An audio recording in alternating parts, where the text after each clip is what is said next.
Observations with Robert Meyer Burnett.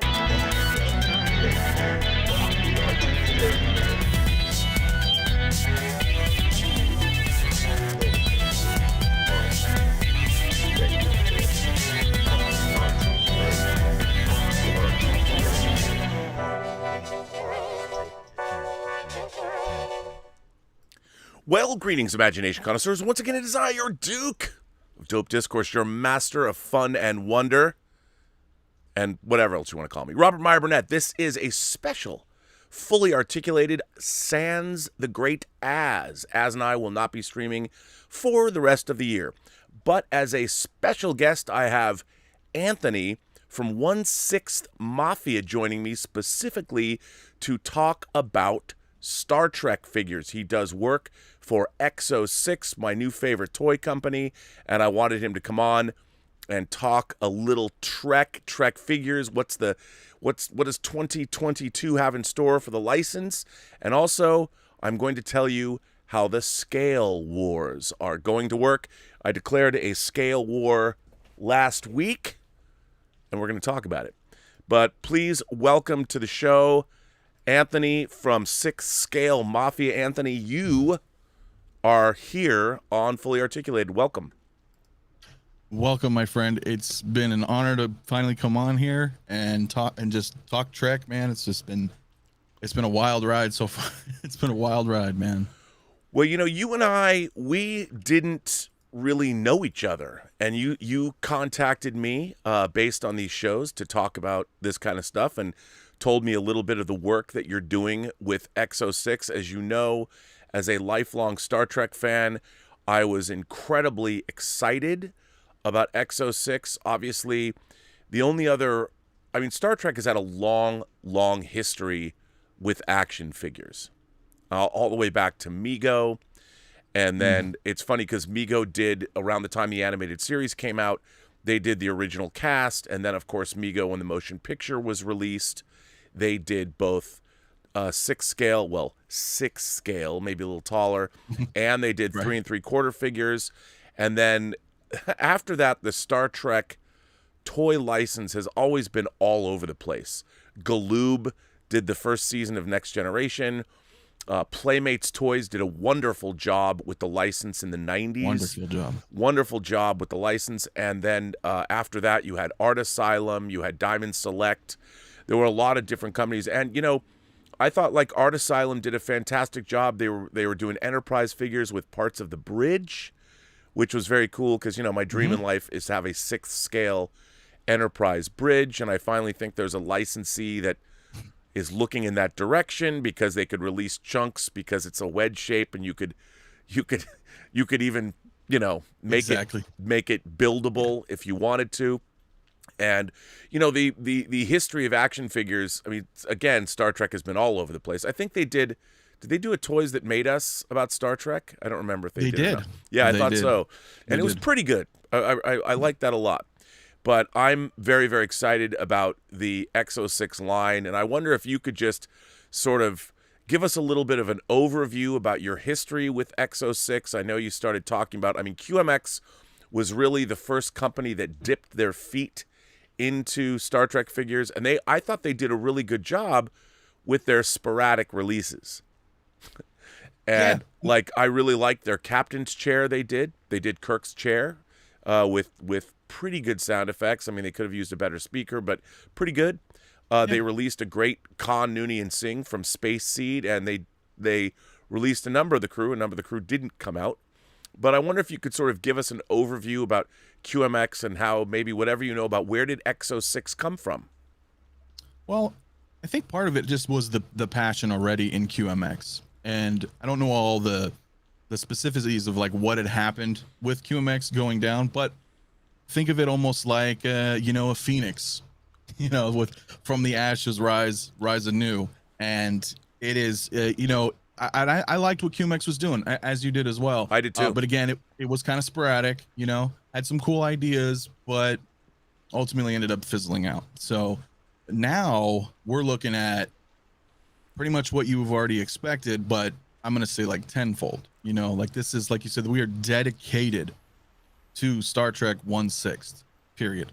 I mean, it is a really aggressive schedule, and I have to say, so far, the announcement of the figures and then when we can get them in hand has been impressive. Lightning speed. Three have come out already. For those of you who don't know, I'd like to show the first two that they released were the First Contact Picard and Data. One of the things that I loved about these figures, obviously Data came with 2 head sculpts. He's in half transformation here. This is a photo you took. The Borg Queen.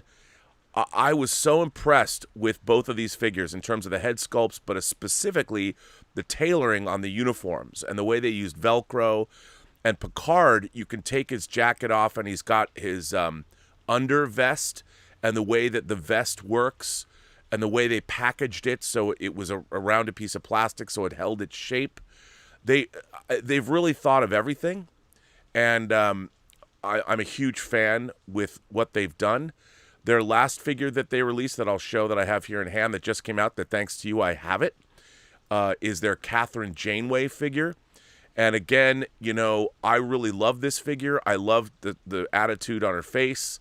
I really liked, again, the tailoring. I cannot stress enough how great the bodies are tight, so you can pose them however you want. The tailoring on the uniforms is, it's some of the most bespoke tailoring this side of Hot Toys. I mean, look at this. I mean, this is a dead-on, this looks just like her. And here's 2 other gallery shots of Picard and Data that you took so you can see him better.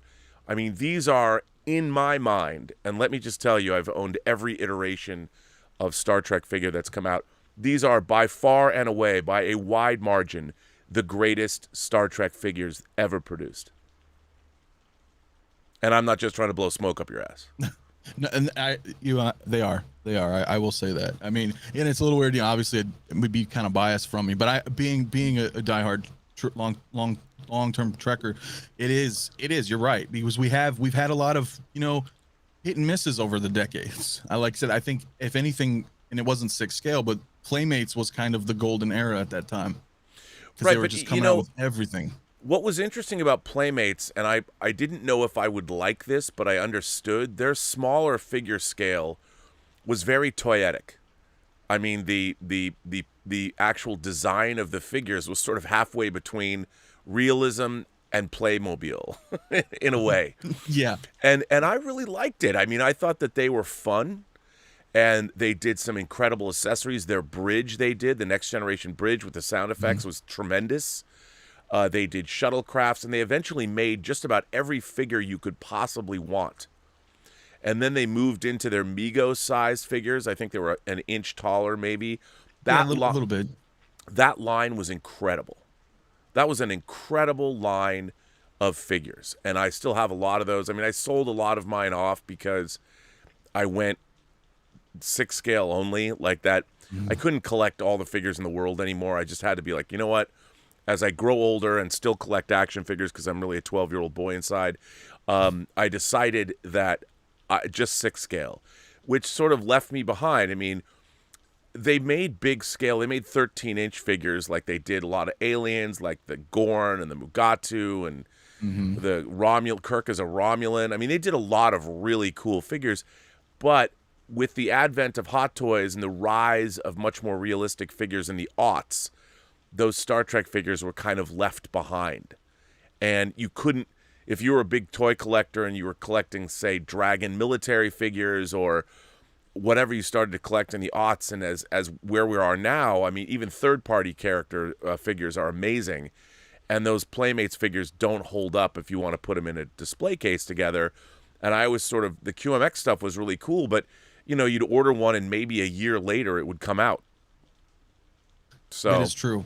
Yeah, and it is hard, and I'm in the same boat. Like I used to have, maybe every Playmates. I mean, Yeah. I don't, you know, I'd have to look back, and it's just, you know, just through as we grow older and whatnot. It's just I was in the same boat. Where I was like, you know, I got to pick a lane. So Right. 6 scale it was for me. So it's just kind of it's just kind of how it worked out. And we do miss out on certain things, not just Trek. I mean, there's a lot of, you know, I'll give credit, you know, to the Marvel Legends or the Black Series. You know, it's just incredible. but it's not for me. No, they're really great. I mean, the Black Series TIE Fighter. When are you going to get it? I mean, there's a lot of great figures out, and for people that, I mean, look, I look at 12 scale figures like Mafex or SH Figure Arts or or 1/12 the Mezco lines. I have a few. There's some incredible figures there, but they're not cheap either. Some of those figures are into the hundred. They're $125, $150 if they come with a lot of accessories. And I'm a Hot Toys acolyte, 6 scale acolyte. That's what I love.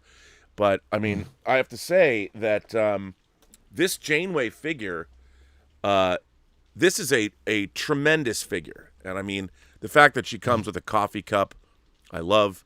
But when you pick this figure up, I don't know which bodies they're using. I don't know if they're proprietary. Are these proprietary bodies their own, or they?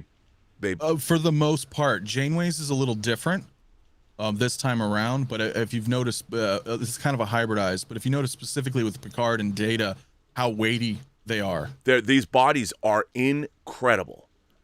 I mean, I love this body. The joints are tight, and this is, I really love this figure. I think it's great. Again, the tailoring is great, and she's proportioned correctly, and these figures are like, look, I've literally dreamed my whole life of a high-end line of Star Trek figures. I've always been a little disappointed, even in Playmates. I loved Playmates, and the range. Here's the thing.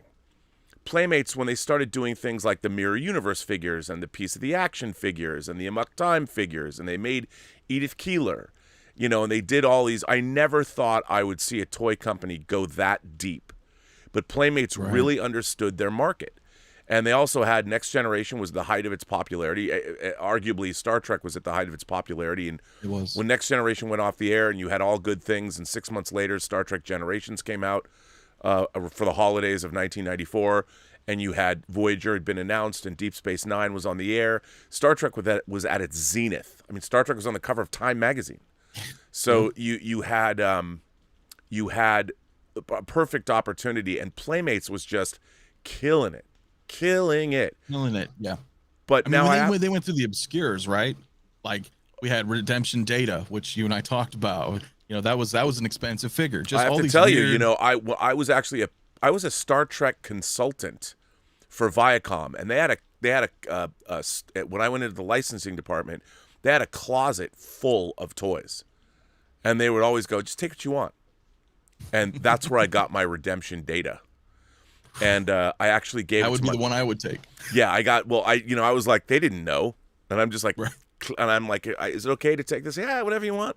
That's where I got my like Voyager toy and stuff, and I gave that Redemption Data to my friend Steve Melching, who's a writer on things like Rebels and Clone Wars, and he worked on Dota, Dragon's Blood, so he actually has my Redemption Data, but it's his Redemption Data, but he has it.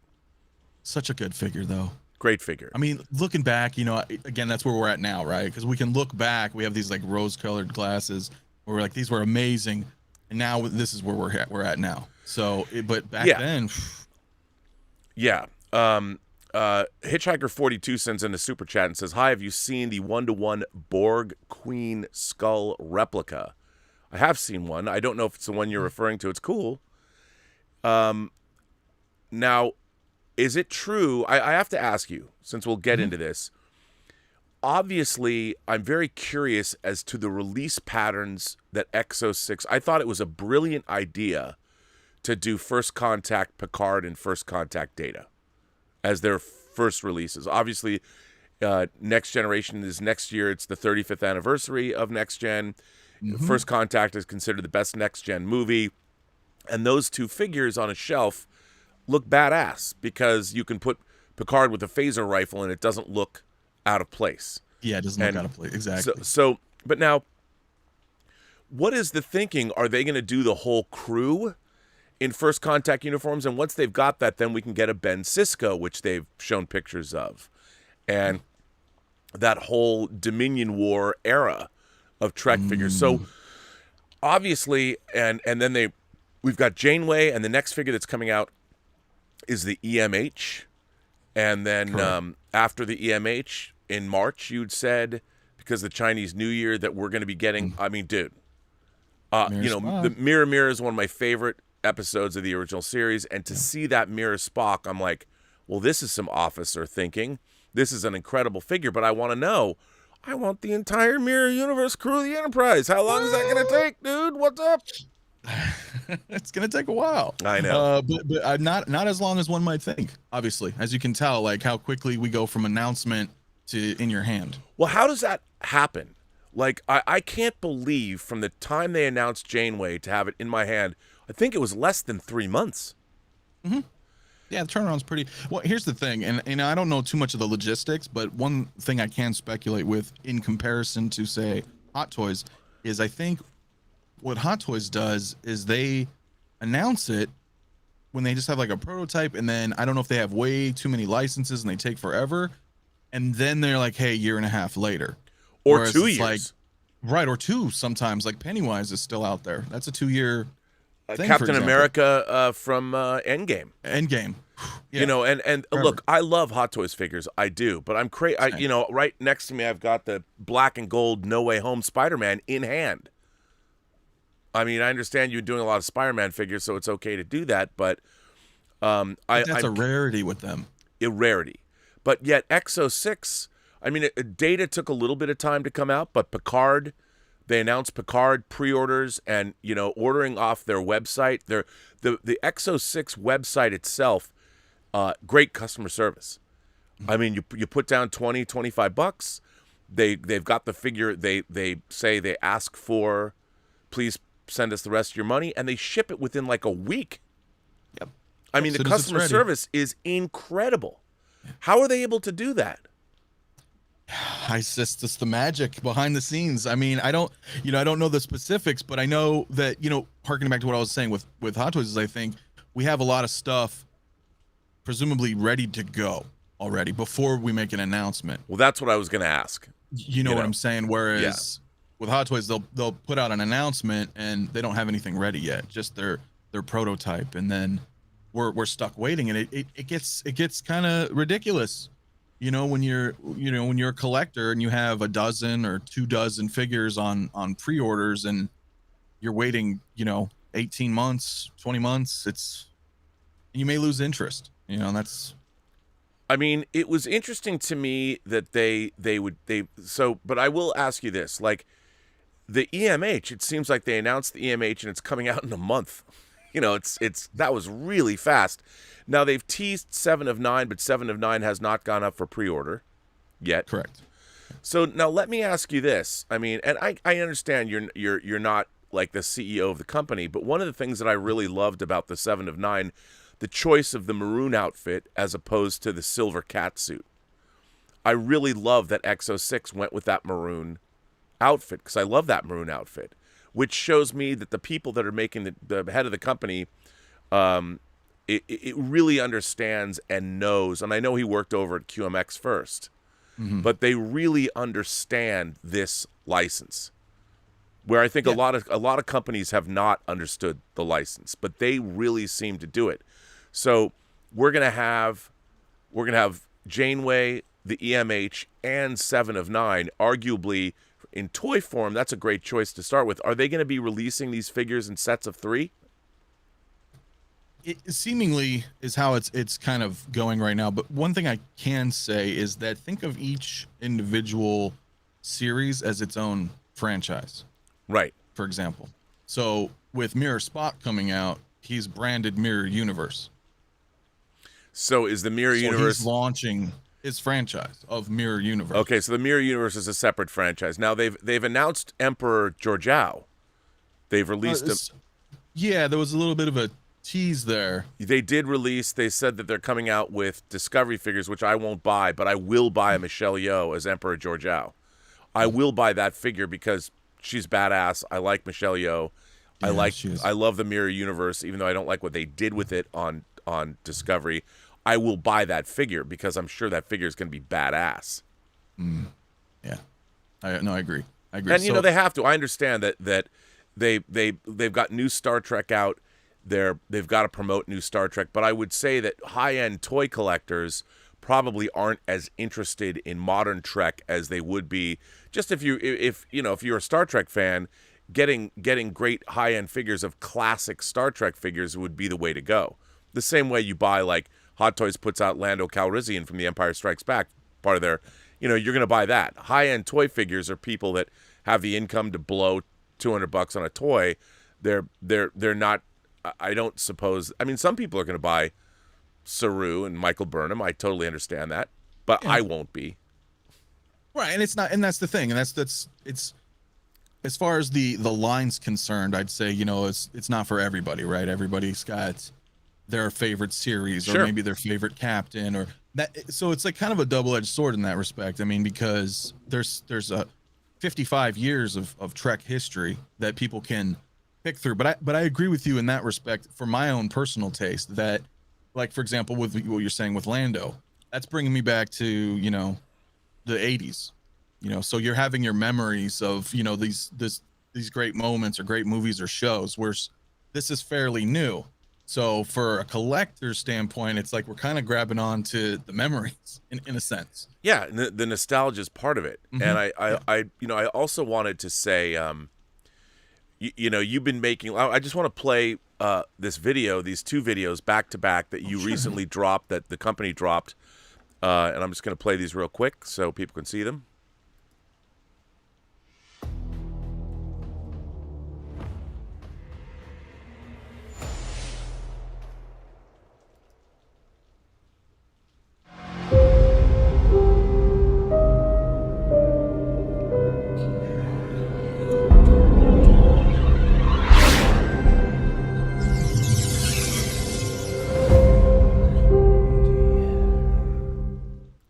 I mean, summer 2022 for Locutus.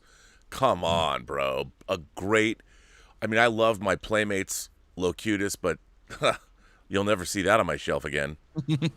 Yeah. I mean, the fact that you're doing Q in Judge's robes is great. They're bringing back Q for Picard and to have that classic look from Encounter at Farpoint and all good things. To have that figure and the great John Delancey head sculpt and Locutus. I mean, come on. Do you think Locutus will have...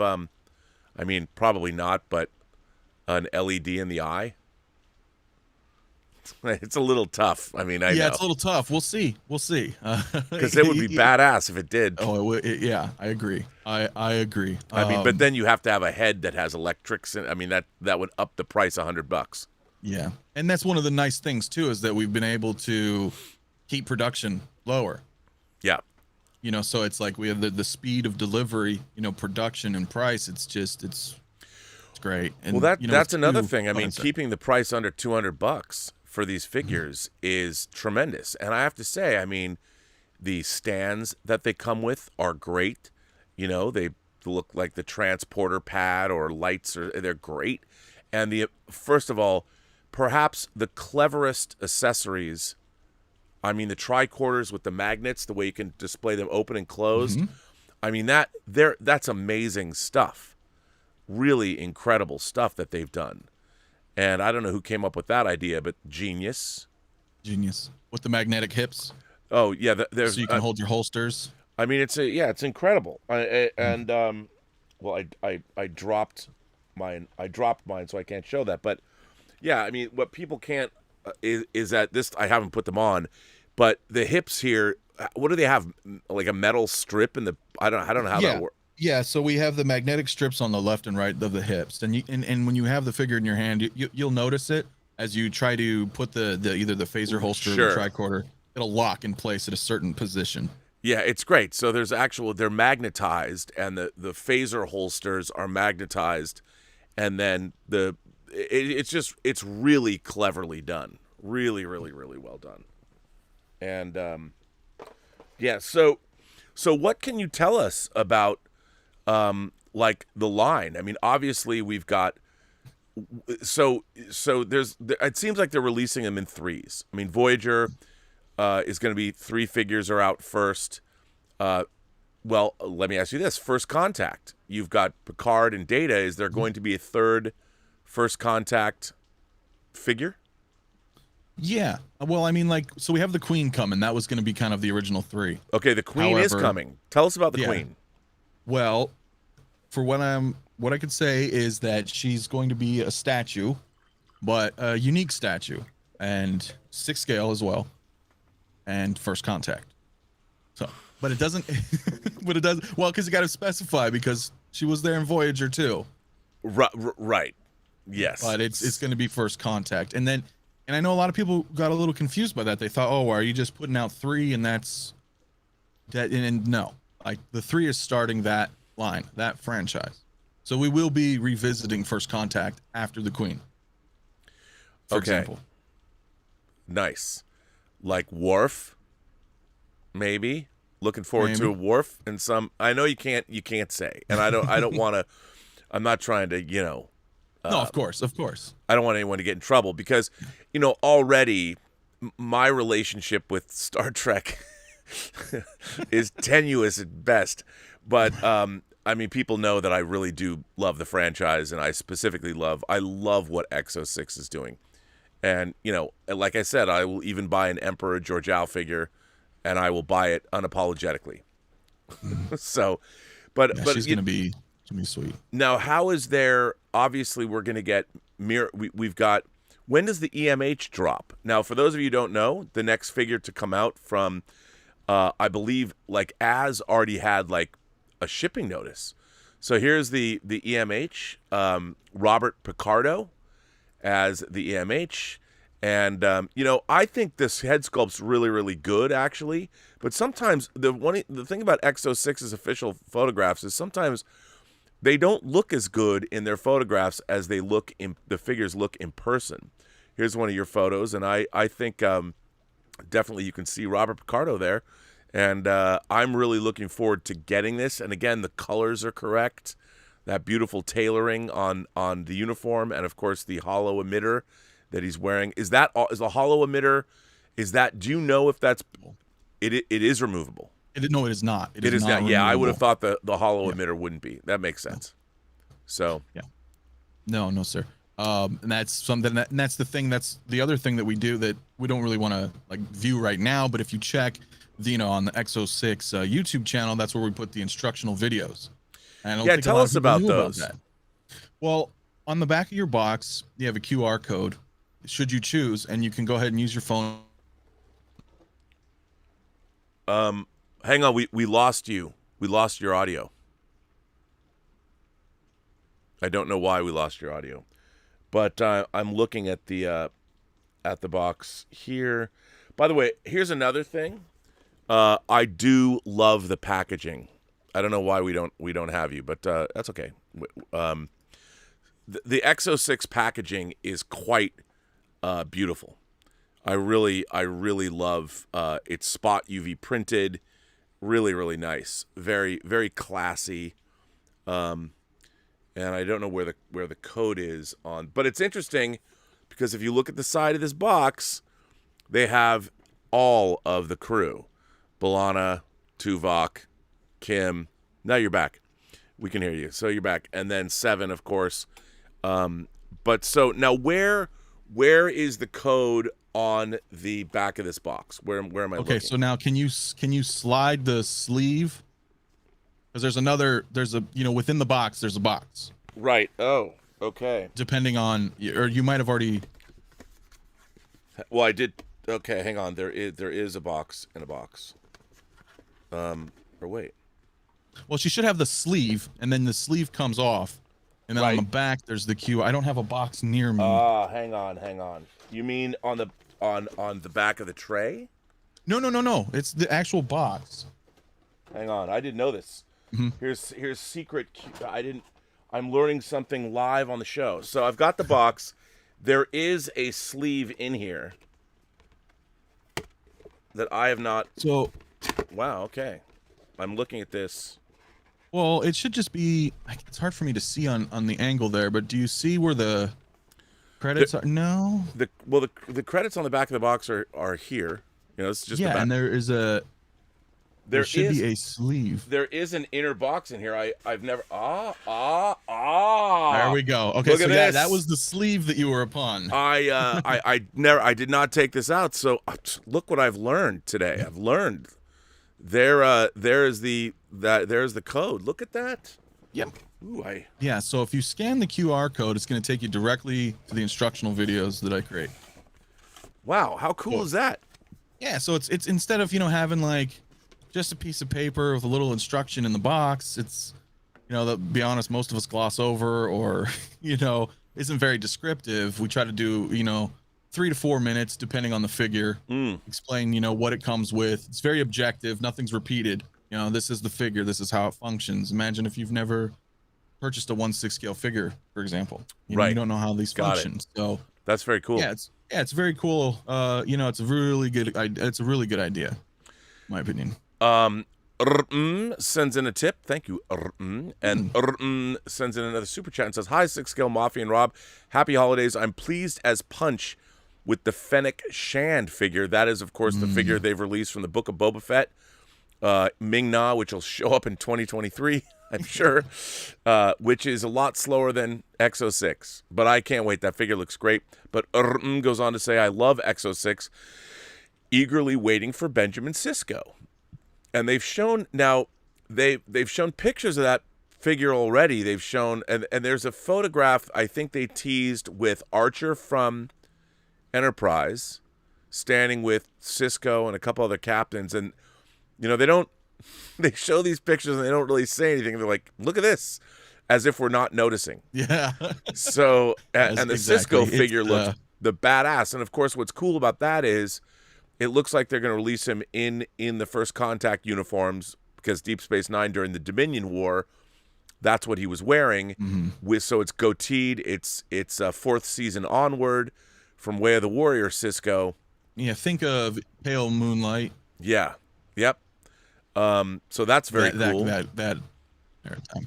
So it's interesting because we've got Next Gen from the movies, Voyager from the series. The classic releases begin with Mirror Spock, and or that's the Mirror Universe. So we don't have a quote unquote classic release yet. Are we going to see any aliens? Are we going to see? Can you say anything about that? Yes. I could say yes. Yes. Okay. Well, there'll be some aliens. Yes. There'll be some aliens. Yeah. That's good, because I can only imagine what X06 will be able to do. Star Trek without aliens? Right. Now, just if I were to ask you, what are some of the figures you would like to see across all shows? What are some figures? What would be some of your Grail figures that you'd love to see X06 make? And I don't mean to be cheeky, like saying things that they're making. I'm just saying in general. Right. Like across the entire Star Trek universe, what are some figures you'd like to see? I would like obscure variants of figures, personally. Like on a personal note. Like, for example, if you took 7 of 9 and put her in a Starfleet uniform from the Relativity episode. Okay. There you go. For example, it's just kind of a one-off. It's the character, but it's the redemption data. I think that's what it was growing up. With Playmates, we got these crazy one-offs, or Geordi from Identity Crisis when he's like that alien. Like, yeah. I mean, that's stuff that I would really like. I would love the female commander from the Enterprise incident. I love classic. Yeah. I mean, I don't know if they'd ever do that. Joanne Linville. I love that character. I love the classic. They've made Romulan figures, but they've never made the Romulan commander. They did Kirk as a Romulan, but those cool with the crocheted like scarves that drape down. I mean, I would love to get those. I mean, I don't know ultimately if people buy them now. Janeway, according to the X06 website, sold out. Quickly. I mean, 20 minutes. Yeah, I mean, how do they have a number that they're trying to hit? I mean, I don't know if that's proprietary information, but what I love about that is they're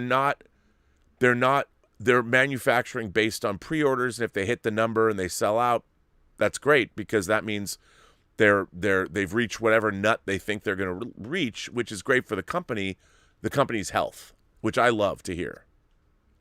Yeah, it is. And without getting into too many specifics, there's, there are some that are finite, and then there are some that are open, whereas I can't be certain, but when we look at Mirror Spock, he's still up right now. So Yeah. I don't know if there was an exact limit per se, or if there's just a specific cutoff. So it depends on the figure, I suppose. Yeah, I mean, what I find really interesting is that even non-Star Trek collectors who but like Star Trek, Mirror Spock is a figure that can stand on its own. I would imagine like Q and Judge's robes, there'll be people that aren't necessarily collectors that'll buy a Q and Judge's robes to put them on their shelf at work. You know, and that's a cool way to say, look, I'm a Star Trek fan, and if you're a Star Trek fan, you know what this is. And if you don't know what it is, it's cool enough where somebody would say, hey, what's that? And I think that's why I think Mirror Spock is a great way to lead with the Mirror. Look, I'd love to get Intendant Kira.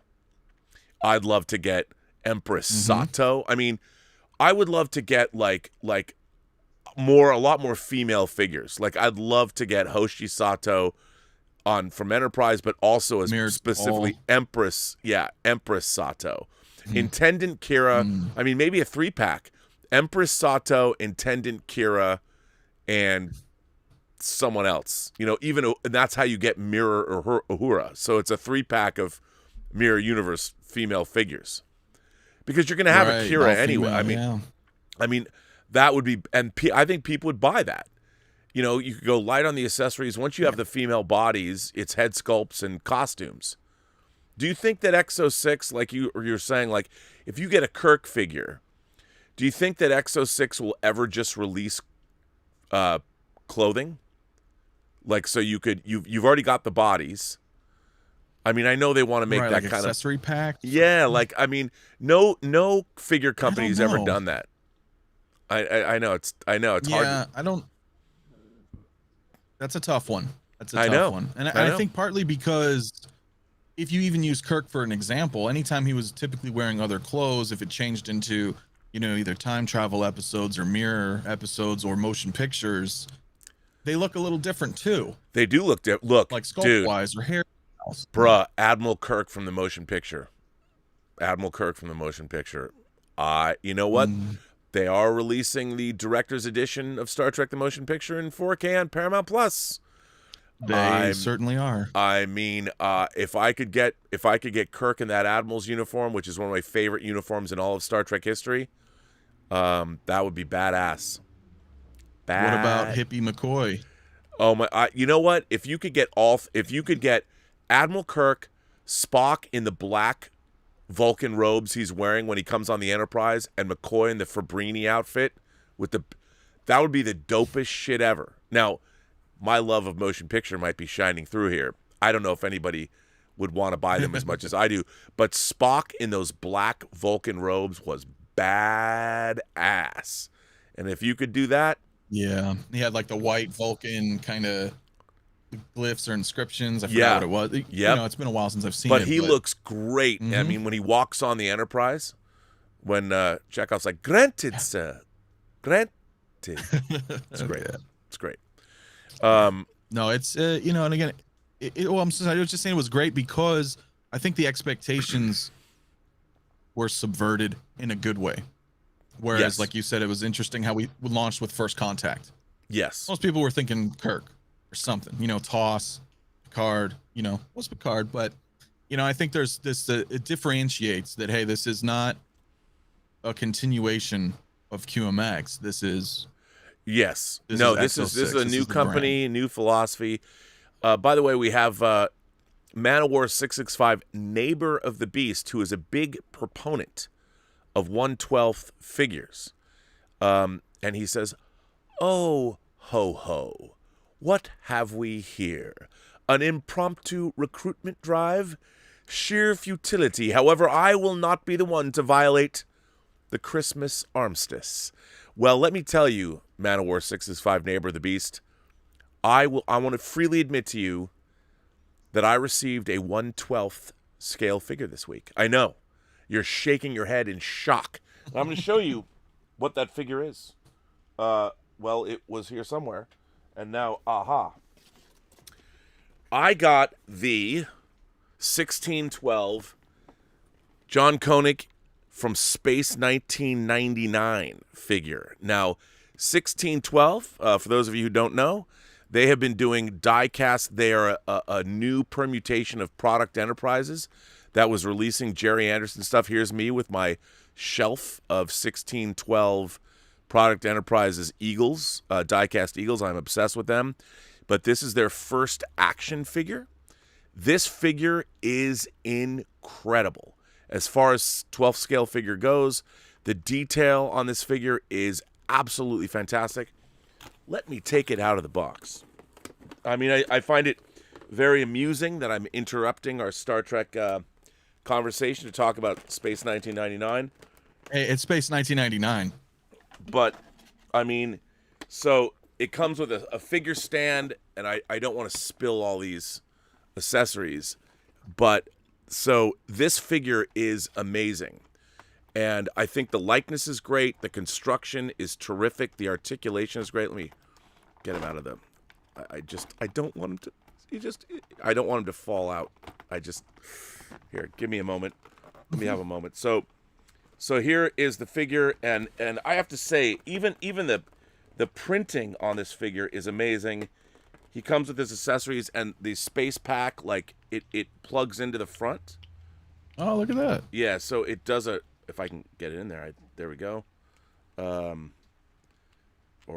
I'm not getting it quite right yet. Actually, it's really snug, which is why I can't get it in. But trust me, when I do, it's great. And then the helmet, this helmet is fantastic. I mean, the way it opens and shuts, the way it snaps in. Let me get a little close up on this so you can see it better. As I'm trying not to spill everything, but here's the John Koenig figure, and look, even the face sculpt is really good. It's really good, and let me pop on the helmet. I mean, the detail on this figure is spot on. I mean, it is really, really good. The accessories are great. Now, I will freely admit, these are expensive action figures. They're not cheap. Well, imagine if we had those as kids. Oh, dude. These figures, and they come with the stun guns and the comm locks, and they're really, really, and very collector friendly. They come with great stands. And what's really neat, I mean, 1612 even includes, if you want, you can take out the box, the back of the box, and you've got inside the Eagle, the cockpit. If you want to display it with that, really well done. I'm a huge fan of this company. 1612, they used to be, as I said, Product Enterprises. They specialize in doing Jerry Anderson die-cast. They've done Space 1999 and UFO. They are very much a premium figure company. They ain't cheap. But I'm a huge fan of them. And anyone who grew up it was a child of the 70s or early 80s, Space 1999 was a big deal. So, so 665 Neighbor of the Beast. I am not somebody who I do buy the occasional 1/12 scale figure, and we're going to talk about how the scale wars are going to be fought. I don't know if you heard about this, Anthony, but we are going on this channel on Fully Articulated every other week for 2022. We will be fighting the scale wars, which is a war between the 1/6 and 1/12 scale legions. People have thrown in, they want plushies to be a part of it, they want Lego to be a part of it. Well, that's up to viewers. And how it's going to work, just real quick, is it's going to work because you imagination connoisseurs, every week I want you to send me photographs of your figures in a fighting scenario. And they got to be great. They got to be great figures. And what I'm going to do, what Az and I are going to do on Fully Articulated, is we are going to take a 12th scale photograph and a 6th scale photograph and pair them together. And he and I will narrate the battle that takes place. And who is going to win is going to be decided by you, the viewer. Az and I are going to have to create some scenario based on the photographs that you send to us. and then you will vote. And then the following 2 weeks, we will say who won that battle, and we'll tally up. And if you want to decide, if you want to bring your Lego army to the party and send us a photograph, we will throw that into the mix. So that is how the scale wars are going to work, because there's everybody who's taking pictures of their photographing their action figures. It's all based on you.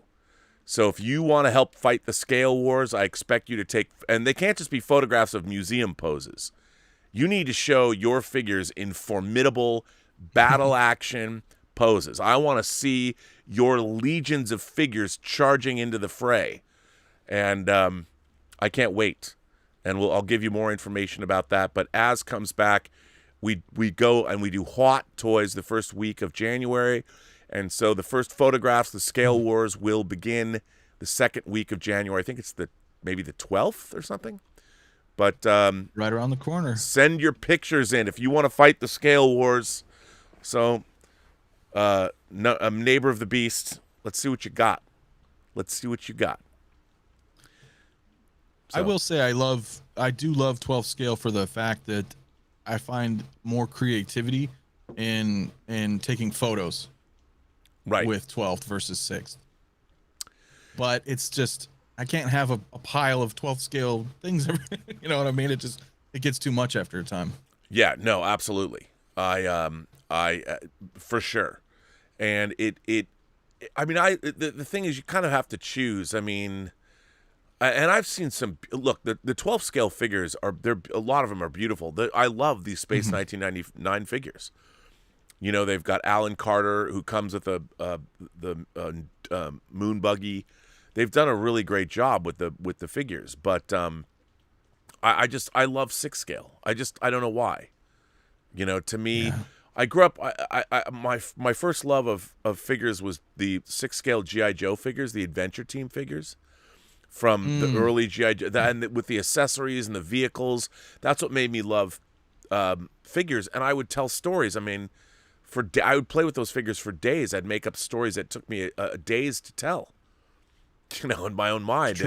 And they had so much of that stuff. And now it was really in the mid, I got back into figure collecting in the late 90s when Hasbro started doing 12th scale Star Wars figures again.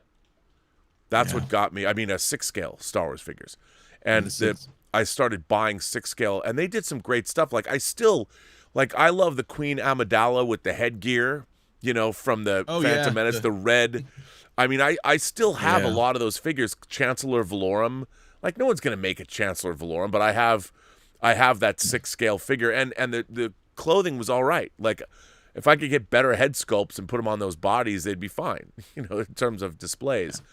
But then Dragon started doing military figures, and they would do they didn't have a license, but they would do like the Dirty Dozen. And I'm like, clearly that's Telly Savalas, or that's John Cassavetes, or whatever. And they did those, and so you're buying those. And then when Hot Toys showed up, I had bought The Director figure, their George Lucas director figure, when it wasn't licensed. And when they started putting out their Aliens figures and their Predator figures as action figure kits, because you had to put them together because they couldn't, other people had the licenses, that's when I got back into 12 scale or 6 scale in a big way. And also, it really took off. You know, it's Sideshow, you know, Tom, who worked at Kitcraft here, which just closed, rest in peace. He went over and was a founder at Sideshow, and they did their lines of Buffy and James Bond and Highlander and the Universal Monsters. I mean, and all the Texas Chainsaw and the Freddy Krueger, they did, because they came out of those monster figure, the garage kit resin world. And that's how it all started. And then I got back into it. So it's been almost 20 years since I got back into collecting 12th or 6 scale. And I love it. It's crazy how it takes off. Once you get in it, like once you fall into that world again, it's a dangerous path because so many IPs, right? And now you know, and like what you said with Aliens, man, that's something they need to redo. Hot Toys has, you know, because those Colonial Marines were just well, they didn't have the likeness rights. You know, they didn't even have Sigourney Weaver's likeness right for when they did the they were going to do a reissue of the Power Loader, which I have, but then they didn't do it. So I would love. I want the whole crew of the Nostromo in 6 scale, but Yes. they'll never do that. I mean, no one's going to be excited about Ian Holm or John Hurt. Although it'd be really cool to get John Hurt with the burst. chest burster coming. I mean, they did a John Hurt. Hot Toys did the space suits, the alien space suits, which I wish they would reissue, but they never will.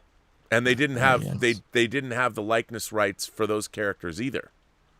So yeah, and it's hard, especially nowadays with the, not to say there aren't great films, but they're classics, considered, now, and it's the majority hype train is, the Marvel, the Star Wars, so it's very hard. It's hard to, man, think they're gonna go back on things. No, I mean, look at Hot Toys released a great figure of Eric Draven from The Crow. They're not even re-released that. Sideshow's doing it. Yeah. Sideshow's doing because Hot Toys knows The Crow probably didn't sell what they wanted. It bums me out because even licenses that they did a wonderful job with, like RoboCop, they're never going to go back and re-release RoboCop figures.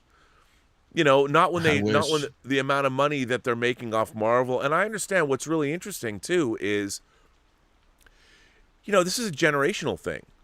The Marvel Cinematic Universe, those figures are toyetic, they're colorful, they're awesome, and there's never been a more successful franchise in the history of Hollywood. So why would Hot Toys, what incentive would they actually have to go back and re-release figures from a 1987 movie like RoboCop? They did a great job with it already, but they're never going to go back and do that again. Not when you've got Book of Boba Fett and Mandalorian, and which is, I mean, you might as well just Hawkeye and all this stuff coming. Yeah, I mean, it's a license to print money on a global scale. And while we old school collectors or whatever, I mean, I'm old. I'm like, make some Logan's Run figures, and people be like, Logan's Run, that's from 1976. Rob, these kids don't even know what you're talking about. I mean, I was happy there's a place for it. Yeah, well, I think that XO6 is doing a tremendous job of, they understand the marketplace, and they're not overproducing thousands of figures where they're going to sit on store shelves and not sell, or and that's a really smart way to go. They take their pre-orders, they manufacture based on their pre-orders, and if they sell out, they sell out. Because they know that, like I said, Janeway went quick. Well, it's funny because, like, Star Trek Voyager is the most streamed Star Trek series. And I think it's because even me as a Star Trek fan, I didn't watch Voyager religiously. And I've actually gone back streaming and caught up with episodes that I never actually saw. I tuned out. I liked the first season. The second season, I was like, what is this? And it got better as well. And there's a lot of great stuff there. Yeah, I wasn't a fan of the Kazon arcs. No, those characters, they didn't know what to do with those. The Phage, the Kazon Oogla or whatever. I mean, it was like they weren't. They weren't. There is some brilliancy there, though, if you think about it, right? Because the premise is they're 70,000 light years away, so they're constantly moving forward to get home. So it makes sense if they're like, we're going to try out this alien race. Right. And it's not that great. Well, hey, we've moved on. We're no longer in their territory. Right. So that's one thing I liked about Voyager, because they would run into these mini arcs. You'd eventually get to the Malons or the Hirogen for a little bit, and then they've moved past their sector. Right. And the Hirogen were cool. And then it was the species 8472 or whatever we're from fluidic Borg space. Killers. The Borg, they were great. Chris C says, and by the way, the great Chris C sent me I gotta bring it up whenever he sends in a super chat. He sent me the Judge Anderson figure from the Carl Urban Judge Dredd movie, which I will never stop thanking him for that. Chris C says, I consider myself a casual Star Trek fan, and I'm buying pretty much all of XO6 figures. I wish someone would do The Expanse with that quality. I would love to get Expanse figures. The problem with Expanse figures is I think that I love The Expanse, but as far as they're just not that exciting. You know, I'd love to get an Amos figure, but you know, what's he wearing? Like a leather jacket underneath a jumpsuit? I mean, that's a hard. I love The Expanse. I can't wait. Another episode drops tonight. I can't believe there's only 3 more episodes after this week's episode. But they're not as toyetic, I don't think, even though I wouldn't mind getting one or all of them. I mean, I'm wearing my Rocinante. Yeah, I agree. I'm wearing my Rocinante hoodie today. Hey, you are. Big fan. I have to catch up, man. I was watching it when it first aired on Sci-Fi. I read most of the books, and I was watching it with a friend, and we just kind of haven't been able to sit down together. So I didn't watch season 5 yet. So now I'm like, oh shoot, now 6 is out. So I'm gonna. Yeah, it's the final season now, right? Yeah. Although there's 9 books in the series, and they've only gone up to season 6 because there's a 30-year time jump in the books. Yeah, the jump. That's why I figured they were going to end the show, because yeah, kind of ends that arc. But Chris, see, I mean, you know what's funny? I never thought, like, I used to think that I would buy every Hot Toys figure that came out before it became financially just not feasible to do so. But with Exo 6. Exo 6 is a company, I will say, aside from, the obvious, my lack of a desire for modern Star Trek figures, I will buy everything I think that Exo 6 puts out, just as a matter, 1, to support the work they're doing, but 2, because I think they're doing a great job with the franchise. I just want to support. Well, and I think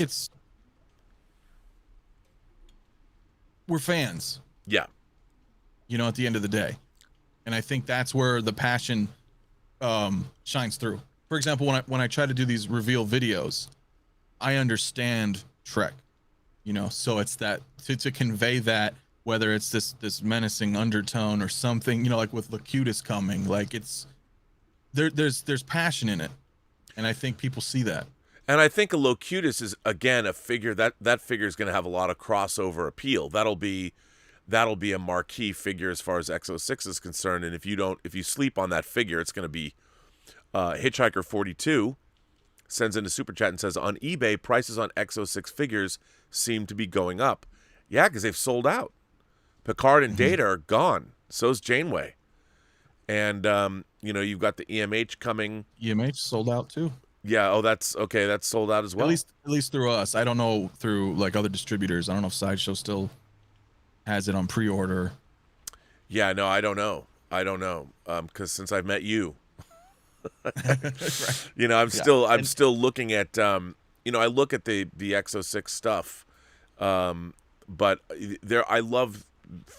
I would order from them direct. I mean, what would you suggest? Should people order from the Exo 6 website? Is that the best way to do it? Should they go through Sideshow? How do you think people should order? How should the general population get their Exo 6 figures? Well, depending on how quickly you'd like it, or what, if you like Sideshow, you can do Sideshow, but I would recommend directly to the site. Right. Like you said, it's very easy. You put down your $25.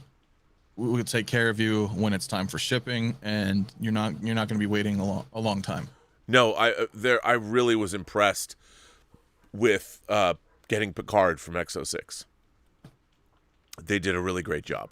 I mean, I did get data from Sideshow. I eventually got it, but that was months after Exo 6 had shipped out. Oh, he did finally come in? I was meaning to ask you that. Oh, yeah. No, I did finally get my data. But it was months after Exo 6 shipped. So, and a lot of people like Sideshow because of their, you get points. When you buy figures from them, you can use their point system to buy.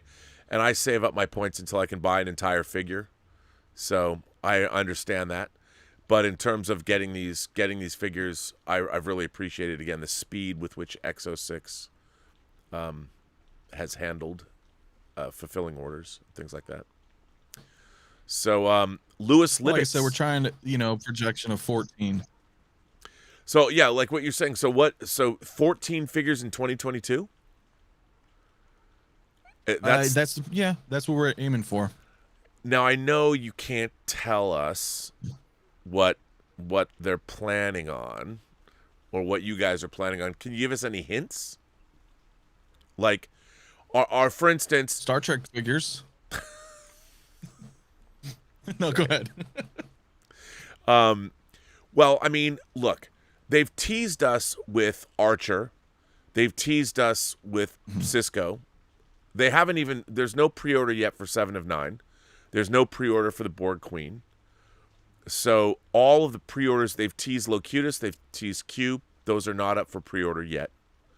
Will we be getting more teases in the coming, I mean, obviously you said there's Chinese New Year, which means that's why we're not getting Spock until March. Yeah. But will there be in the first, I mean, if you don't know, it's cool, but in March, in January, February, and March, will there be new pre-orders that go up, do you think? Yeah, I think so. Because if nothing else, more reveals, announcements. Okay, that's good. Because I mean, they've teased the things that they've teased 3 Discovery figures, you know, Burnham, Saru, and Emperor Georgiou. So those they've teased Locutus, they've teased Q, they've teased 7 of 9. We have not seen anything about the Borg Queen yet, but that's a lot of figures. You know, so we know that in 2022 you've got Q, Locutus, 7 of 9, the Borg Queen, Burnham, Saru, and Empress Georgiou. I mean, that's what, 8 figures right there. And that's a lot. I mean, it's a lot. So many more. Yes. Many more. I mean, look, as long as I mean, I can't. I wish they would put me on an Exo 6 subscription service. I mean, maybe I'll do that with you. I'm just subscribed. Just subscribe me to whatever you've got there. I will. But I got you, bud. I would do that. I would sign up for an Exo 6 subscription service. Like, give everybody a discount. Like, you get 10% off or 20% off if you subscribe for the year. I would do that. You know, yeah, it's like your comic book pool box. Right. Just count me like me what in. I got today. Okay. Count me in. Exactly. Yeah, no, it's gonna be great. And you know, I don't know if many people know either that, and as you had mentioned with the transporter pads, they're swappable. So there's the white transporter pad that you can swap out for the blue, and then connect all of them together to create the transporter pad. I didn't know that. Yeah. Wow. So, I mean, for example, I have briefly, I can kind of show EMA. Come on, man. Wait, hang on. Okay. Come on. Wait. Let me go full screen on this bad boy. Yeah, sure. Come on. Show that. Put that closer to the camera. Okay. So here is his. Look at that. He just focused in. Look at that. Come on now. Yeah. Yeah, I've got his medical tricorder and his scanner in hand. You know, and again, this kind of harkens to what you were saying with Janeway too. A lot of people don't know, unless they're Voyager fans, that, you know, the back of these suits are supposed to be baggy and open up. So you're able to fluff this out some to give them that screen accurate puffiness.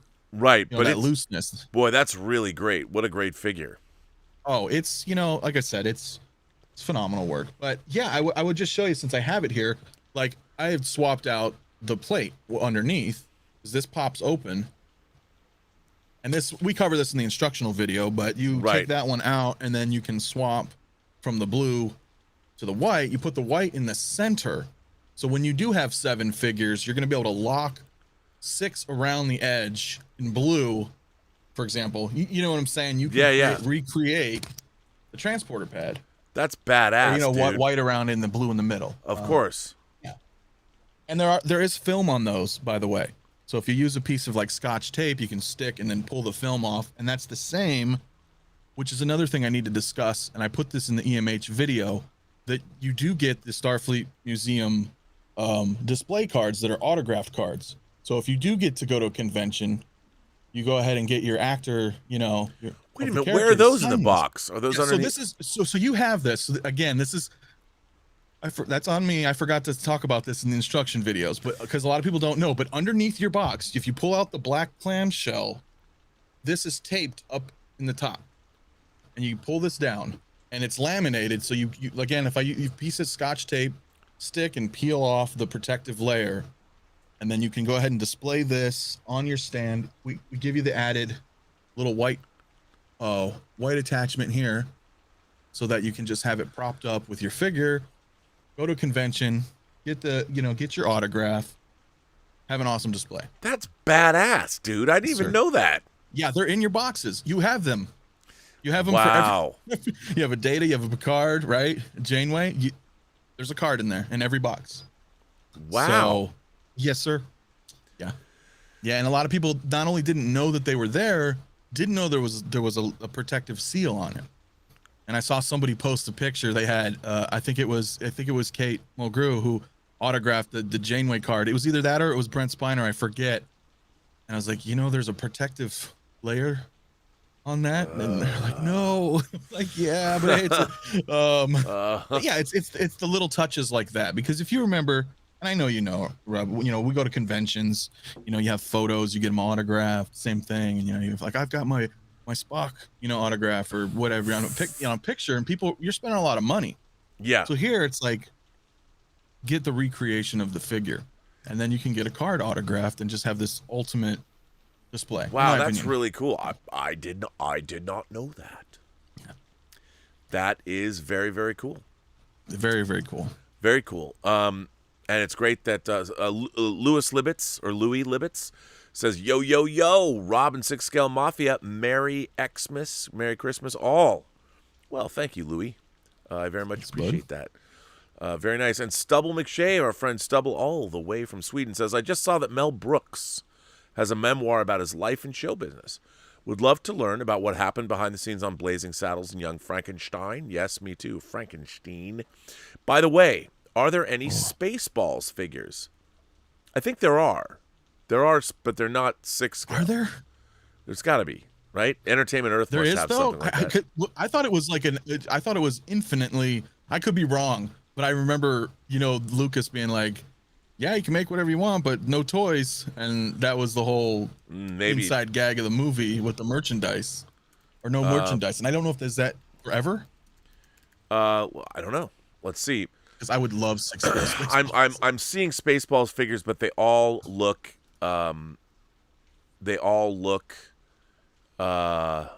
custom. Although there's an MOC Lego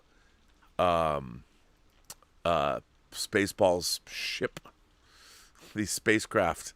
That's pretty cool. Of course, AliExpress has it. Of course, you can get it from AliExpress. What do they care about copyrights over there in China? They don't care. No.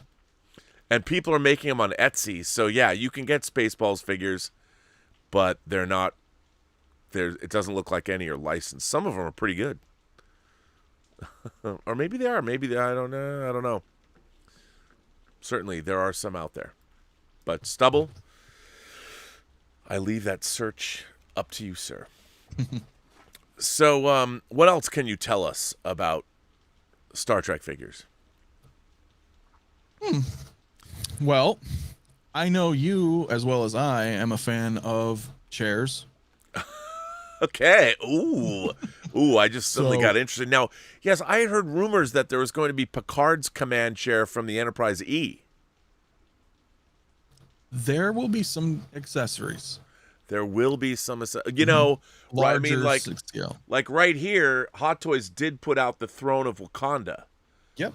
And it was $100 for a plastic chair. I was like, sign me up. Yeah. And they did sign me up. And the Enterprise, the Kirk's command chair that QMX put out, what was that, $150 or something? Lights up. Yeah. I mean, look, I want the bridge. And I think that I want a classic Star Trek bridge. And, they're just wedge-shaped. Put them all together. Yeah. Any chance of that? They certainly are. We'll have to see. I would like to see. No, really, I would love to see that. I would love to see that. Because I mean, the Enterprise D bridge is circular, but the classic Enterprise is wedge shaped. The wedges go together because literally they can snap together almost. Yeah, and because all you have to do is you could even make the panels. You could make the same. It could be the same actual plastic piece with just different punch in different things, because you could customize the bridge to make it the way you wanted. And then you've got a horror station, you've got Spock station with the viewer. That would be a special thing, but the rest of the bridge you could make it customizable to however you wanted it to be. I mean, theoretically, that's what the next generation did. You could figure out whatever you could reconfigure depending on who was there. I would love to see that. I don't know how many people would do that, but I would like to see it. 1/6 scale man, Lael is here. Master of the smooth, he says. Fully articulated is the shiz. Well, thank you, Lael. It is. I mean, this is kind of an impromptu. I wanted to do this show just to talk to Anthony about X06. So here we are. I mean, I've loved your work. I loved what you're doing for the company. And tell me more about you. You don't just work for X06. You actually have a business, don't you? Well, sort of. I was running, for a while, I was doing an online business that was just specifically, comics, collectibles, that includes 6 scale figures, what have yous. But as time went on, that kind of slowed down a little bit because everything else that's been going on, now right. I'm like, we're kind of full time here, full, as you can tell, warp speed. I mean, there's a lot of work to be done, and right. Especially now making the videos, making the instructional videos. This is the real deal now. I love to see that. I love to see. But I mean, you've been in the reason I wanted to ask is you've been in the collector's game for a long time. Yeah. And I wanted to ask you, how do you feel that the action figure collector's market is changing from a business perspective? I mean, is it changing? More people are getting into the hobby of collecting. Obviously, Hot Toys has created a market that didn't necessarily exist before. Now you have all kinds of people jumping in because, especially like their die-cast Iron Man figures are such brilliant pieces of engineering. There's a lot of people that have no problem having a high-end action figure on their shelf at work or something. Or how do you see the collector's market, especially as far as high-end figures goes? How is it going to change in, say, the next 5 or 10 years? Do you still see it being as vibrant as ever, or where's it going to go? Yeah, no, that's a great question, Robert. I think depending on the property, the IP, it's only going to keep going up. I think you're right that when Hot Toys first started out was unlicensed, third party. Yeah, they were a third party company. Yeah, but to credit, Marvel or Disney, I mean, the pop culture phenomenon that occurred over the past 10 years with the MCU, and despite its shortcomings with the sequels, just the buyout of Lucasfilm, we're getting all of this Star Wars now. I mean, there was a time, you can get Darkseid Anakin, Rogue One figures. They were just sitting. Nobody was buying them. And so I have to attribute the excess to the companies of the what they've been doing. But try and get a Rogue One Hot Toy figure today, bruh. Yeah, no, those are all K2SO. Yep, $1,000. They are, and I mean, I have minus a couple of troopers. I have the entire Rogue One line. But yeah, I was broke when Thor Ragnarok and Rogue One came out. I'm still sad about that. Yeah, no, but I agree with you. I think it's just going to keep going up. I know there's fatigue with everything, right? For example, I'm a little Marvel fatigued out, the MCU. Minus Spider-Man, that brought me up. But there comes a point in time, right, where we're all like either, okay, I'm a little fatigued by this, or maybe we're not liking where this is going. So some of our interests may wane, but I think if you're a collector at heart. Yeah.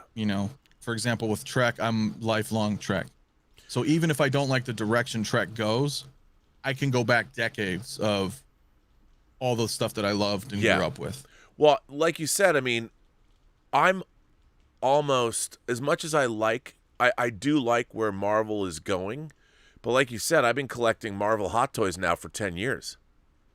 And I'm a little, I'm so glad that Battle Damaged Iron Man came out, because now I don't have to buy any more die-cast Iron Man figures. I mean, I'm sure they'll make another one, but I'm like, I have the ones that I want. And Well, I got the Iron Strange coming out. oh yeah, I have that on pre-order too. Forgot about that. Yeah. But that's not Iron Man. Weaponized Deadpool. Yeah, I know. I'm just saying. I have that pre-order. That's pre-order too. Yeah, shit. But I know. I don't Iron even Man remember. will not go away in some I mean, I fashion. got pre-orders up to 2023, but you know, it's gotten to the point where I'm really, and people think I'm morbid by saying this, but I'm also thinking about the fact that, you know, how long I'm getting up there in years, and it's like by collecting stuff, I guess it keeps you young. Like I'm excited about Exo 6 because they're a new company, and there's a lot of third-party figures coming out that I love. I mean, when you see So Toys competing on the level of killing it, they're killing it. Yeah, and there's so many third-party figures. That Ghosts of Tsushima figure that came out the other day. I mean, that's incredible. Mm-hmm. There's a lot of and what's interesting too is I understand that Sideshow is starting to wage war on third-party companies, and I understand why. I mean, I get it. But on the other hand, there's no one's going to license these characters out. You know, the fact is Hot Toys did not do well with their Jared Leto Jokers.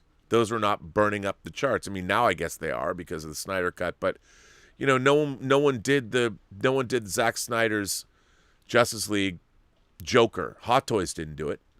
And if Hot Toys didn't do it, I mean, my Doomsday, whatever, I ordered that figure. You know, 2 head sculpts, rooted hair. Come on. Why not? And Nightmare Batman. No one made the Obsidian Order for Infinity War. I got the Space Wizard. And, yeah. You know, and it's even like when Thanos says, and Maw, you know, asks about Ebony Maw. Yeah, he's dead. I mean, it's like, how can you not want Thanos surrounded by the Obsidian Order, you know? Dude, the Obsidian Order. Come on. Cardassians, bro. I mean, that's the Black Order. Oh, right. It's the Black Order part. No, but your Trek came out. Yeah, my Obsidian Order. Came out and had to be like, yes, Obsidian it's the Order. Black Order. Yes, please give me a Garrick figure. Garrick or Ducat? Oh, I want both. Yeah, but if you had to choose. Okay. The thing is, I would want Ducat in his traditional Cardassian armor, because that Cardassian suit's bad. I love that. Mm-hmm. That is great. But Garrick, I would want them to pick because he's always wearing bespoke, tailored suits. Right, his embroidered. So, you know, and if you've already got a Cardassian body or whatever, you know, just give me the suit. But yeah, no, and you know, I have to say, Mark, I would want a great. If we're gonna get Ducat, make sure that head sculpt is great. You know, and is that? Do you have? By you giving me a thumbs up, are you telling me that the head sculpt's great? No, I'm agreeing with that. I'm agreeing with your assessment. Okay, I just want to make sure. We need a great sculpt. We need a great sculpt. A great sculpt. No, but I mean, I was just wondering. You know, those are 2 Cardassians. I love Ducat's armor, and I think, look, if you're gonna do Cisco, you got to do. It's funny because I was thinking about Deep Space Nine. Like I had said to you, I think multi-packs. Like, I don't think, because they're shorter figures, I would love to see, and no one's ever done this, I don't know if they ever would, I'd love to see a 3-pack of Quark, Rom, and Nog. I'd love to see that.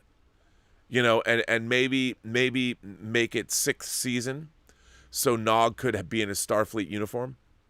So you do, or do the family. Because, you know, they're smaller, and Rom and Nog could have the same bodies, but different head sculpts. Yeah. I mean, I don't know. See that happening. I mean, I don't know. But I could see them doing that in the future. And, you know, if it was because they're shorter figures or something, but if it was like, if the price point on that was like $250 for 3 Ferengi, I'd buy that. Oh, yeah. You know? Yeah, that would be. And especially, I mean, even if you, or you could do 2 packs of Ferengis and give us the Grand Negus. So with the staff, you know, and give us Quark and the Grand Negus, and give us Rom and Nog because they're family. Yeah. You know, or give us Rom, Nog, and Lita. As I mean, and that's I obviously. Oh, that would be awesome. You know, especially if you could give that sound effect of the Dabo Oh, it'd be great. That would But be I mean, great. this is such deep. But I can we're see, deep diving on that. Yeah, but yeah. I mean, I'm not gonna hold my breath, but it would be, or give me what I would love to see is a 3-pack of Kor, Koloth, and Kang from Blood Oath. The second season 1. Yeah, of season 2. Yeah. In With the Dax deep and space in those outfits and getting Kor, Kang, and Koloth. I really want Kor. Kor is one of my favorite Klingons, Awesome. and get the classic with the gold sash and the black and the silver. I want to see Kor with the Fu Manchu mustache, because it would be glorious. I am curious though, and not to segue too off into it, but because you brought that up with Blood Oath, I was wondering, was it a coincidence? Do they even know or not? Or is it completely unrelated that in season 1 of Discovery, was that the albino that they hunt in Blood Oath? Interesting.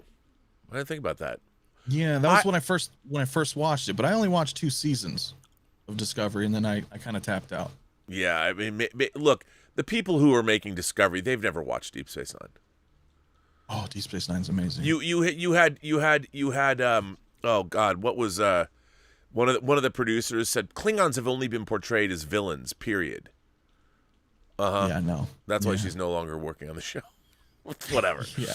It's frustrating because, and I understand there's a lot of Star Trek to get through, but there is. I mean, the Klingons are, and even in the original series, if you watch Errand of Mercy, the first season original series episode where the Klingons are introduced, and you meet John Colicos as Kor, that's the first Klingon, he's badass. He's not some mustache twirling villain. The relationship he has with Undercover Kirk, who's playing Barona, they actually have a mutual respect for each other. Oh yeah, he's identifiable and relatable. He's not that, like you said. No, he's not the great. Mustache villain. He's awesome. And then when the Organians reveal themselves and Kirk and Kor are like, you can't stop our war.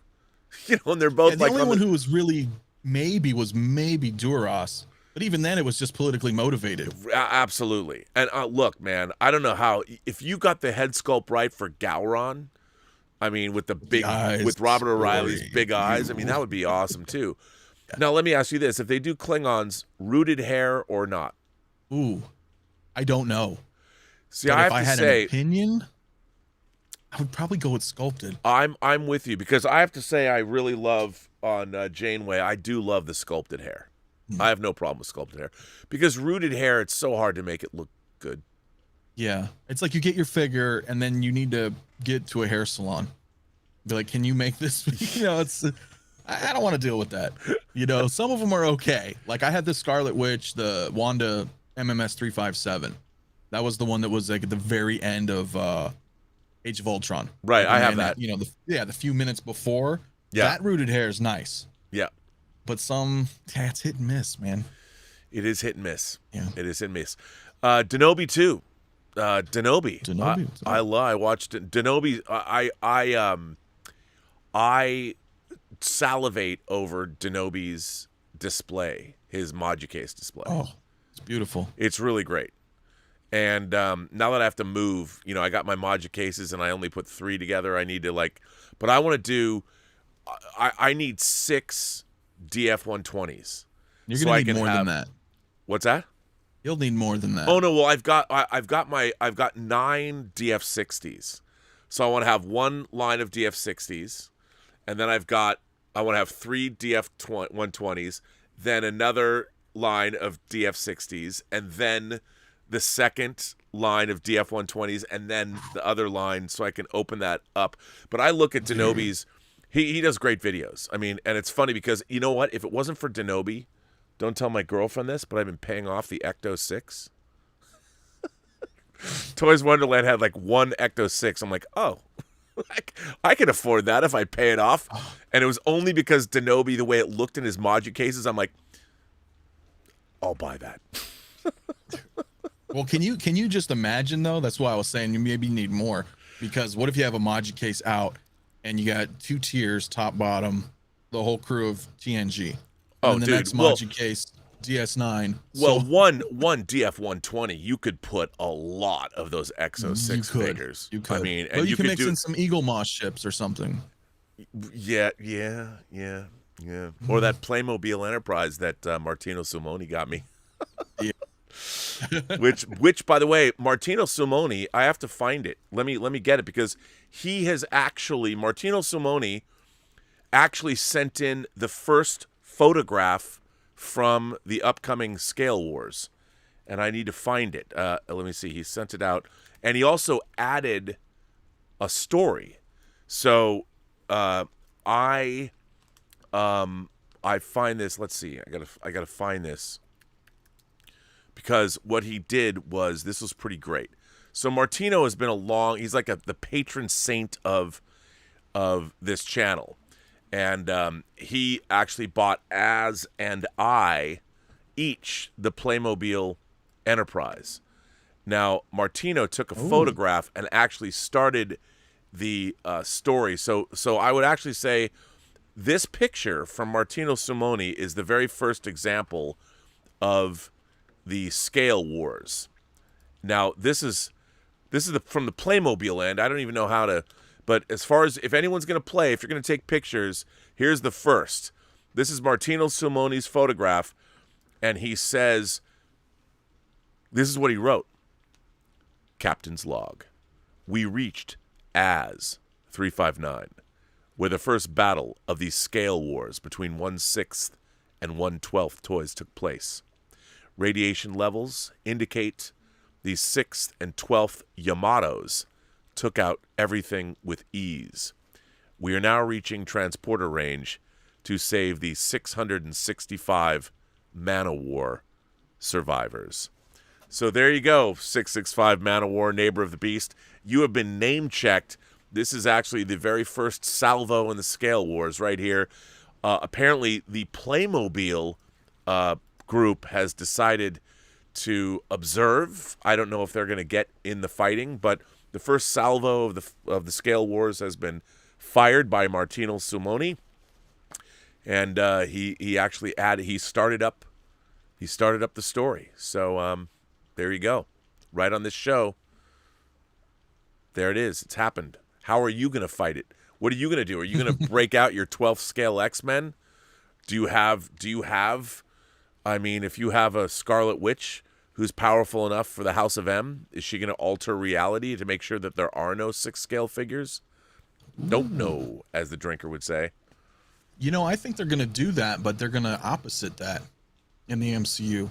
I think, kind of after watching the whole Doctor Strange trailer, doing a twist, because at the end of her show, she hurt her children, when she was doing the thing. And I think maybe they're going to do kind of a reversal from the comics, and she will be an antagonist trying to save her children and her brother. And instead of no more mutants, it's the opposite.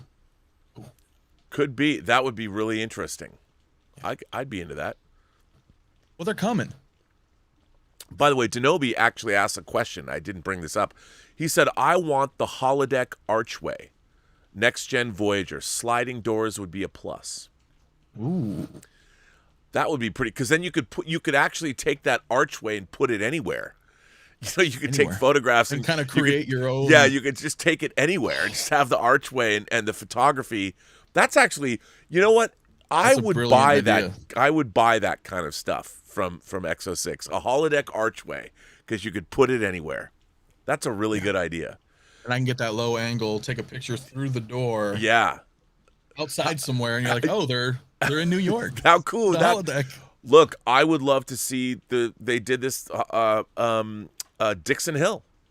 Give me the Dixon Hill, give me the 3. See, that would be something that I would buy as a 3-pack, like an exclusive Dixon Hill, Data, and Dr. Crusher. In those outfits, the 3, because that would be like a series, and that would be an exclusive. That would be a premium edition. Sherlock Holmes. Yeah, Data and Geordi. Mm-hmm. Sherlock Holmes and Moriarty. I mean, how cool would that be? But Captain those would Proton. have to be things that would be released as 2-packs, because you could release them as exclusives like they used to do with the Mirror Universe figures, were KB Toy exclusives.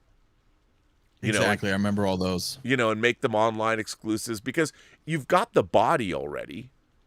You've got the characters. You just have to create the uniforms and then package them. Oh yeah. I would like to see the Captain Proton and like Chaotica or how great would that be? I mean, do them like the sideshow, the black and white noir. Yep. I'd love that. That would be so badass. That wouldn't it? It would be badass. Brian Hepburn says, any word on the green wraparound tunic Kirk teased at Exo-6's launch? Looks like season 2 or 3 version for the tunic, looking at those captain's photos. Yeah, it's not the season 1 tunic. It's the season 2 tunic. Yeah. Any word on that, can you say, or not? They did put that in a picture. Yeah, they did. Which means it's most likely on the way. It's matter of time. Again, as you know, some photos get out and there's no official announcement. It's just like, oh, hey, is that Cisco? So yeah, I would just say stay tuned on that one. The TOS fans are not forgotten, nor are the movies fans. Oh, well, I mean, come on. The obvious is you've got to give me Wrath of Khan, Kirk and Spock, and Khan. Come on, bruh. Come on, dude. Maybe. Come on. You got it. I mean, the Mighty Maroons. I mean, those are to recreate Spock's death scene. I mean, Hallmark did it in a Christmas ornament this year. They did. Way to celebrate. Somebody pointed out, I was like, way to celebrate Christmas. And they're like, yes, but that celebrates a man's resurrection. I'm like, okay, well, yeah, he had to die to be resurrected. Yeah. Wrath of Khan would be amazing. And if I would love a great 6-scale Khan. Ricardo Montalban. Oh, man. Because you've already got the QMX Khan. Yeah. And that's pretty badass. Yeah, it's not bad, man. It's not bad. I love that figure. Brian Hepburn. Oh, I already asked you about the green wraparound too. Superhero Displays says, hail, Sir RMB, and welcome 6th Scale Mafia to the Knights of the Display Case. Well, absolutely. I welcome him. And I'm, trying to get some information out about future Star Trek figures. We'll see how well I can do. So, what you would expect? I mean, I know it's a vague response, right? Maybe I'm speaking a little bit like a politician here, but sure.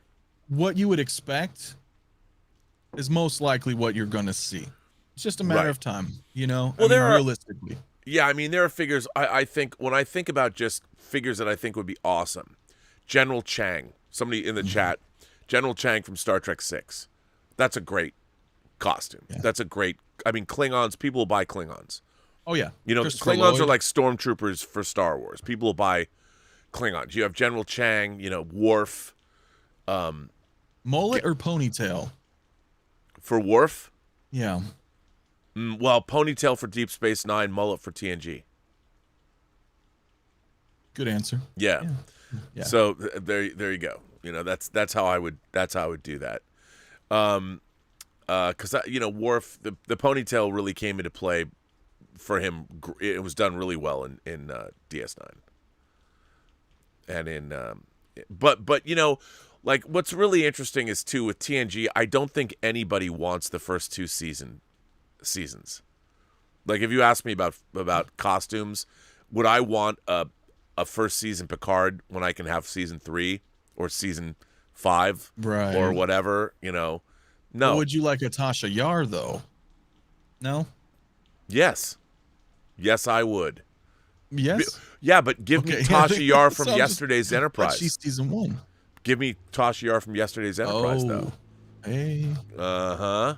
What do you know? Yes, I do. Tasha Yar from yesterday's Enterprise.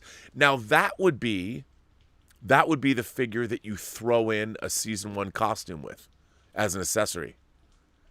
Give us because you talked. That could be a thing, yeah. Tasha Yar from yesterday's Enterprise with one of the accessories is because she's going to come with extra bandoliers and stuff.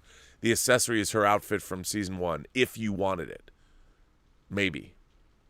But I would love to have a yesterday's Enterprise Tasha Yar. That'd be badass. That would be badass. Because that then I'll agree with. Then you could display. Yeah, I mean that would be That would be something kind of cool. But again, that's she'd a blend deep... with the crew. It wouldn't look like she stood out. Right, exactly. And it would blend in. I mean, that would be because that's another problem. I mean, the season 1. I don't think anybody who collects action figures wants season 1 or season 2 TNG. Like a red Geordie, you know. Yeah, no. Worf with his cloth sash, or the golden, maybe, but that's not the iconic. No. TNG really was in the golden age at like season 3. Yep. Yeah. Absolutely. And that would be, again, X06 is probably your people are, I'm sure, on this, and they're thinking about that stuff. But it's also the kind of thing where I wouldn't see, it wouldn't surprise me if X06 on their website one day ran a poll. Like if we're gonna do, what figures would you like to see that we haven't already made? Because they're already doing a great job. They know the franchise. They totally understand. Like if they do, what I loved about Kirk in the green tunic is that we already got a Kirk from QMX. So there's a lot of people out there who already have those figures. So if they were just going to re-release or do another Kirk figure, that's not as interesting as... I love the green tunic Kirk. So obviously it makes sense. They'll probably go back and do the original cast because Kirk, Spock, and McCoy, that's fine. But I'd much rather get Kirk, Spock, and McCoy in Wrath of Khan outfits or motion picture outfits or whatever, because everyone's already got those, and people that are spending $200 for these figures, they're already Star Trek fans. So they'll get that. Or, Dr. McCoy, he's got that sort of his medical top that's like, it's almost metallic looking. Yeah. There's that. Yeah. I wouldn't mind getting McCoy in that outfit and then Kirk in the green tunic and then a standard Spock. That could be interesting is in terms of your crew, because it's Dr. McCoy doing his job as the ship's doctor as opposed to looking, but that's, it depends. I mean, it would have to be, because if you release Kirk in a green tunic, it's off brand. So then you could release, Spock always wore his regular outfit, but hey man, I'd love to get a Spock's brain Spock in that green jumpsuit with the things on. Perhaps not. I know, it's like we go down these, we deep dive into that, because I think about that too. I forgot his name. I know the actor and the Romulan's name I forget, but in Balance of Terror, Mark Leonard, the actor who played, there you go, the actor who played Spock's father. And the great thing about that is, I love that Romulan. Well, that's why I want the Romulan commander. I mean, there is a 2-pack. The Romulan, Mark Leonard is the Romulan commander from Balance of Terror, and Joanne Linville is the Romulan commander from the Enterprise incident. Because you've already got a female body with the Janeway body, whatever that body is. So it's 2 different sizes, and they're basically wearing the same uniform. But to have those 2, that would be badass. And that would be something, your Romulan 2-pack. I would love that. 2-pack. Well, 2-pack is a thing. So we'll wait and see. Yeah, I mean, I would love that though, personally. It'd be great. It'd be great to have those, because those are the 2 most iconic Romulans, and then you're done with Romulans from the original series. It's your original series. You've got the female Romulan commander and Mark Leonard. And the thing is, they don't have to come, because neither one of them had accessories. They don't have disruptors, and they don't have, it's just them. It's just them in their uniforms. Right. And Joanne Linville's character, she had that black and white, that cool dress, but you don't need that. You want her in her. I loved that Romulan design of the original. Love it. And you I make love TNG too. But yeah, of course. Well, that would be Commander Tomalak. Would be great. Andreas Katsoulis, who played Jakar in Babylon 5, he was Tomalak. You could do a Tomalak figure, or do a 2-pack. Do Tomalak and Sela. Where Sela, who's Tashiar's daughter. Mm-hmm. And they've got this. The whole redemption arc. Dude, unification Spock. So you do unification Spock and you do unification Spock and Sela as a 2-pack. That's the stuff. Because she was in unification. What about a TNG Scotty? That would be great too. From but Relics. You know what? But TNG Scotty kind of looks like Scotty from the movies, the later movies, because he's got that outfit on. So you Right. could do, if you're going to do Star Trek 6 Scotty or whatever, but now everyone's like, who's watching this channel is like, oh, these guys are going off. They've like, Oh, yeah, they're like, we what? dive deep. Dive deep. Commander Kern, you know, and I don't know, someone to go with him. Well, the Duras sisters. Give me that 2-pack. Duras sisters, yeah. I mean, people would buy that shit. You have the Duras sisters 2-pack? Are you kidding me? Buxom Klingons and tight leather outfits? I mean, Throw them in with a Martok and a Gowron. Lursen B'Etor, yeah, man.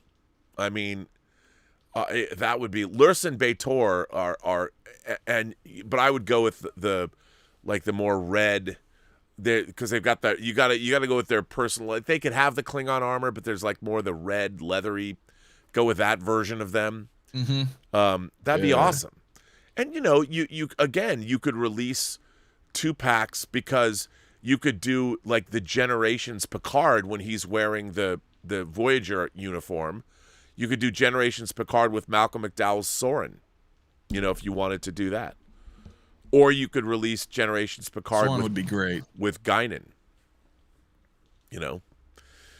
There's so much to do.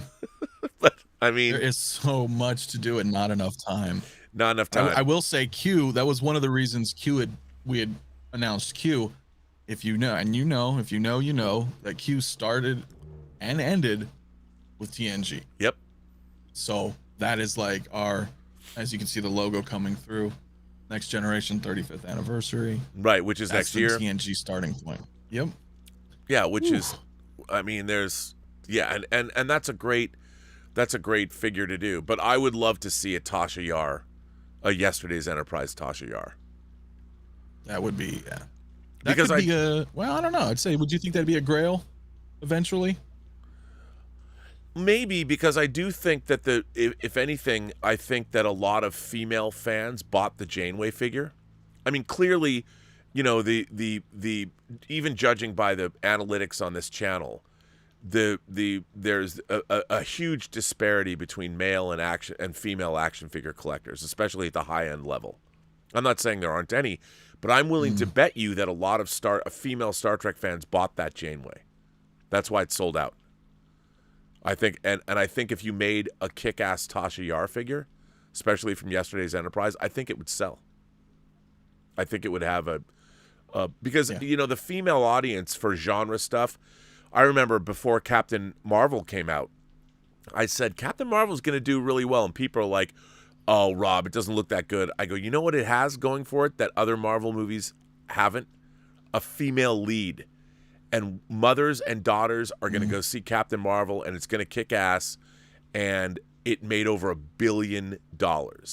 Captain Marvel, if you look at the response from male fans, it's not like they were embracing Captain Marvel. People, I mean, look at the response to Brie Larson. Mothers and daughters went and made Captain Marvel a huge hit. And I think that is true. I think with Star Trek, especially with higher-end female figures, I mean, who would have thought that guys would have gone for Janeway? I think more female fans bought that action figure than you might normally have thought. I don't have any evidence to back that up, but I would assume that's the case. I mean, I don't know. No, that's definitely something to consider. Well, I mean, we think overseas. There's, for example,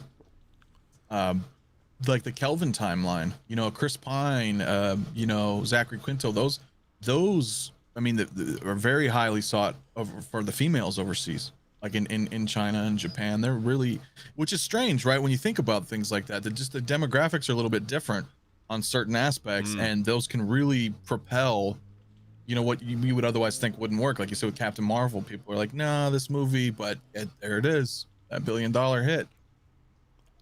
I will never buy Kelvin timeline figures. Ever. Never. That's now documented. Never. Okay. Never. Unless it's Leonard Nimoy's Spock. Oh. Which, by the way, I have to say, I've used Leonard Nimoy's Spock in storyboards and stuff from the Kelvin.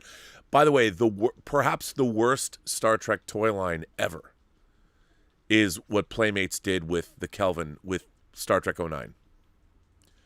The Chris Pine, it was terrible, and those figures were god awful.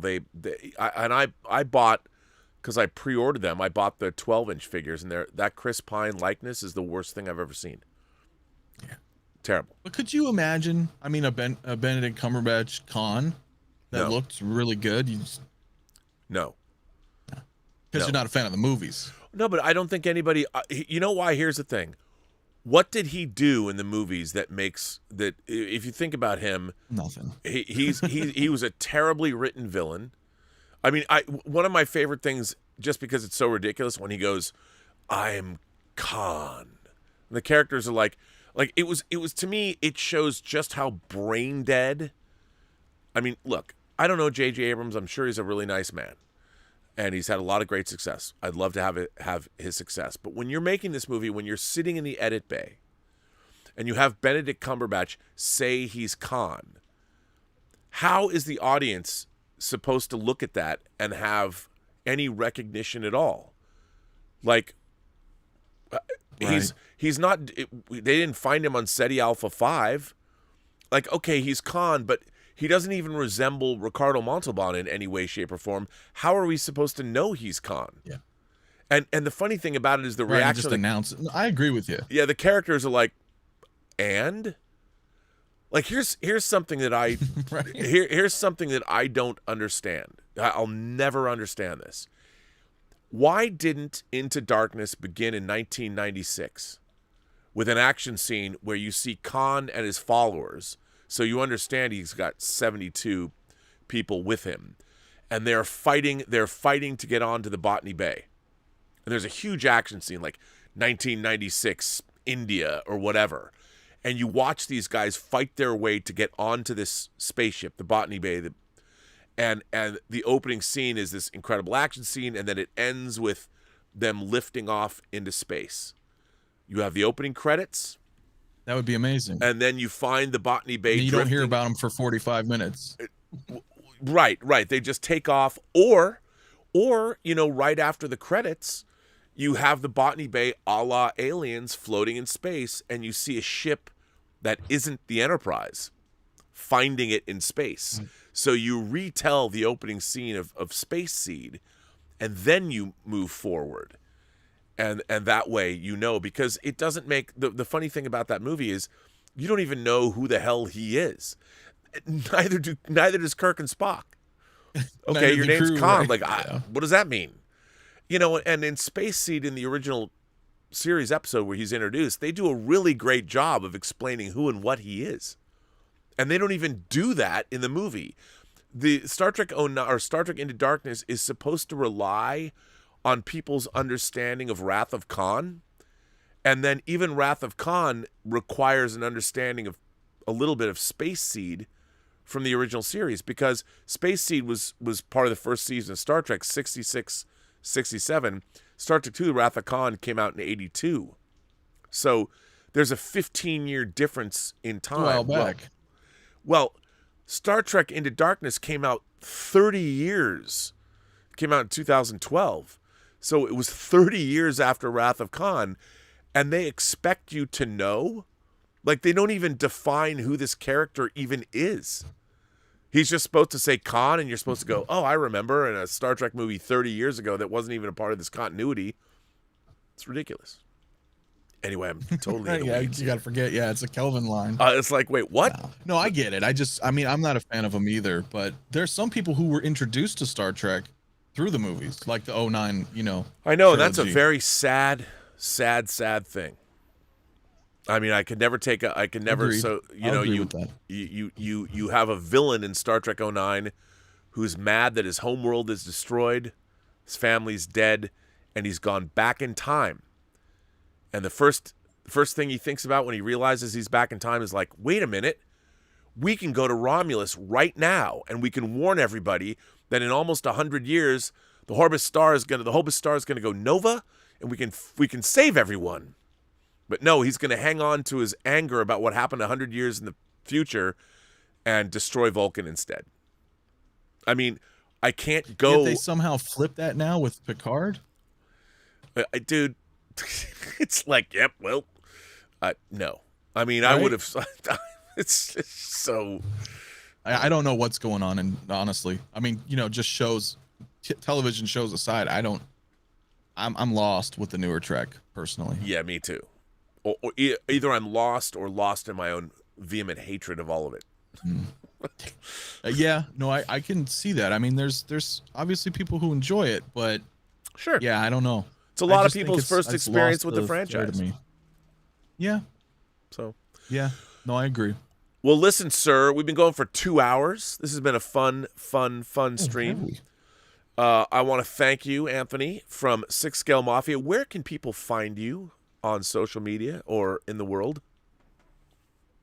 Well, they can find me at Six Scale Mafia, either on Instagram. I'm doing a lot of Six Scale photos, or my YouTube channel, which I was doing some reviews for a while, but it's like I said, it's been kind of busy, so we've been doing a lot of work related projects. But we'll do our streams there on Mondays, and then an occasional review here and there. And that's pretty much that, or our XO6 YouTube channels where we have the instructional videos, and of course, the Instagram for that as well. Well, that is good. And I want to thank you for right before Christmas being on this special edition of Fully Articulated and telling us. It's a pleasure being here. Well, it's so good to have you. And I want to thank all of you out there in the chat for generously supporting this channel and this show via super chats and tips. And those people who have become members of the channel. We do member chats, which is a lot of fun on Saturdays, every other Saturday. We're not going to have one until after the first of the year, but we did one last week, and it was delightful. So thank you for that. I want to thank my moderators. We've got Lord Toth is here. Justin, what did I say, Justin? I was going to say Joshua Levesque, I think, is here. Brian Hepburn is here. I was thinking Justin from, Justin's collection. Brian Hepburn, thank you. And, of course, Louise X. Sparrow, I love my moderators, my Blue Wrenches. Thank you for everything. And I want to say to everyone, remember, every person you meet has a story to tell that you have yet to hear, and all you have to do is listen. And if you want to participate in the upcoming Scale Wars on this channel, it's all about your creativity and your photography and your story. As you saw, the first episode, Martino Silmoni brings this. This is from This is a shot from the Playmobil Enterprise looking toward the view screen, and once again, Martino said, Captain's log, we've reached AS 359 with the first battle of the Scale Wars. I didn't even know that was true. Apparently, Martino's way ahead of me. He says the first battle of the Scale Wars between 1/6 and 1/12 toys took place. Radiation levels indicate 6th scale and 12th scale Yamatos took out everything with ease. Can you believe how big those would be? We are now reaching transporter range to save the 665 Man-O-War survivors. There's so much to unpack there, I don't even know what to say. But the Scale Wars will be defined by you, the viewer, and your own creativity.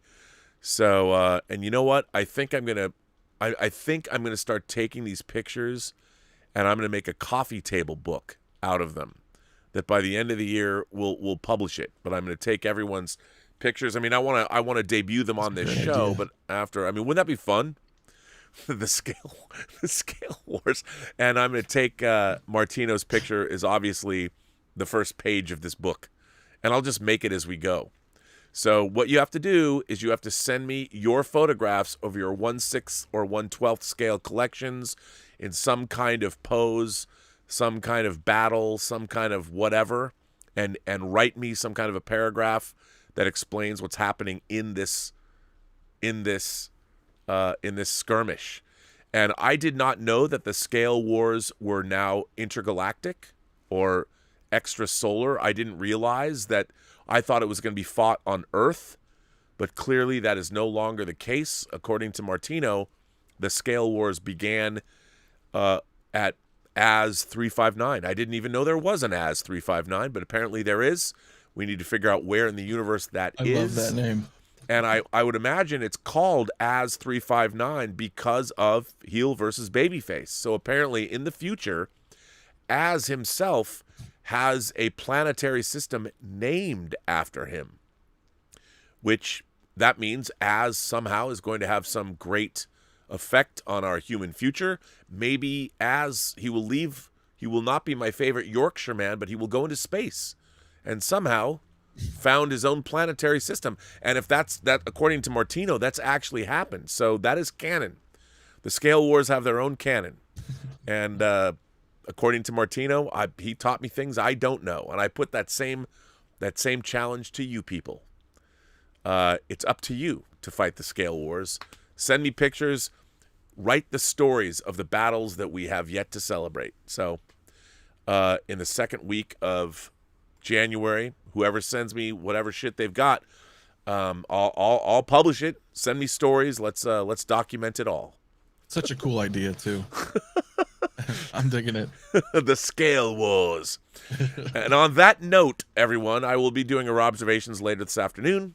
I want to thank you all for being here for this special edition of Fully Articulated, episode 27. I wish all of you a Merry Christmas. I hope everyone gets the toys that they want under the tree, because you're never too old for toys. And Santa, well, he should always bring you what you want.